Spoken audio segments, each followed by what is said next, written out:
ഇത് ഓഫർ ഷർട്ടാണ്. 250 രൂപ വില വരുന്നത്. ഒരു 250 രൂപ വില വരുന്ന ഓഫർ ഷർട്ടാണ്. ML XL, ഇതിൻ്റെ XXL XXL ഉണ്ട്. ഇത് ഒന്ന് ഈ ഡിസൈൻ വൈറ്റിൽ ചെക്ക് വരുന്നത്, വൈറ്റ് കളറിനകത്ത് ചെക്ക് വരുന്നത്, സ്ട്രൈപ്പ് വരുന്നത്. ഇതിൻ്റെ വേറെ കളറുണ്ട്. 250 ആണ് ഇതിൻ്റെ റേറ്റ് വരുന്നത്. ഇത് പ്ലെയിൻ കളറിനകത്ത് ആഷ് കളർ, ഇത് ബ്ലൂ, ഇതിൽ ഗ്രീൻ വരുന്നത്. വില വന്നിട്ട് 250 ആണ്.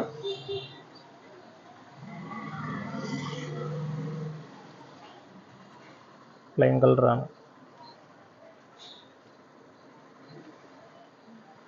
ചെക്ക് വരുന്ന കളർ. ML XL ഉണ്ട്, XXL XXL ഉണ്ട്. റേറ്റ് വന്നിട്ട് 250. എന്നവർ സ്ക്രീൻഷോട്ട് എടുത്ത് സെൻഡ് ചെയ്താൽ മതി.